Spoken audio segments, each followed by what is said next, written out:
Cricket শুধু একটা খেলা নয়, কখনো কখনো এই মাঠই পরিণত হয়েছে ভয়ের ময়দানে, যেখানে একটা ভুল, একটা বল বদলে দিয়েছে পুরো জীবন। আজ আমরা দেখব ক্রিকেট ইতিহাসের 20টা সবচেয়ে ভয়ঙ্কর এবং হৃদয় কাঁপানো মুহূর্ত, যেগুলো কখনোই হওয়া উচিত ছিল না। শুরুতেই আসি সেই ঘটনায়, যেখানে একটা সাধারণ ক্যাচ হয়ে গেল দুঃস্বপ্ন। বিবিএল ম্যাচে ব্যাটসম্যান একটা হাই শট মারেন, ফিল্ডার ক্যাচ নিতে গিয়ে মিস করেন, আর বলটা সোজা গিয়ে লাগে তার নাকে। মুহূর্তের মধ্যে মুখ ভরে যায় রক্তে। তবু অবাক করা বিষয়, এত কষ্টের মধ্যেও তার মুখে ছিল হাসি। পরে জানা যায় তাকে 5টা সেলাই নিতে হয়েছিল। কিন্তু এটাই শেষ না, এরপর যা হয়েছে সেটা আরও ভয়ঙ্কর। একটা দ্রুত বাউন্সার সোজা ঢুকে যায় হেলমেটের ভেতর।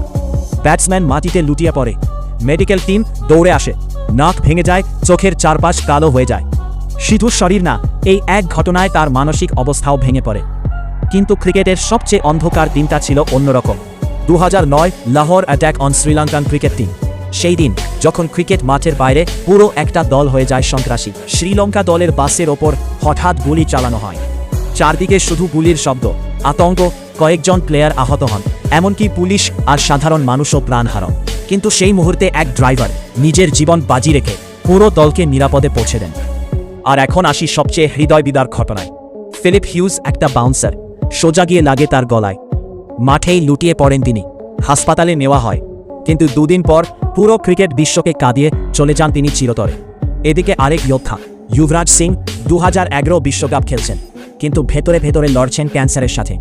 মাঠেই কষ্ট, শ্বাস নিতে সমস্যা, এমনকি রক্তবমি, তবুও থামেননি। দেশের জন্য খেলেছেন, ম্যান অফ দ্য টুর্নামেন্ট হয়েছে। এটাই সত্যিকারের লড়াই। আর শেষের দিকে এমন একটা ঘটনা, যেখানে ক্রিকেটার নয়, একটা গাড়ি দুর্ঘটনা বদলে দিতে বসেছিল একটা ক্যারিয়ার। ঋষভ প্যান্ট ভয়াবহ অ্যাক্সিডেন্ট, গাড়ি আগুনে পড়ে যায়, কিন্তু অলৌকিকভাবে বেঁচে যান তিনি। ডাক্তাররা বলেছিলেন আর কয়েক মিনিট দেরি হলে হয়তো পা কেটে ফেলতে হতো, কিন্তু তিনি ফিরে এসেছেন।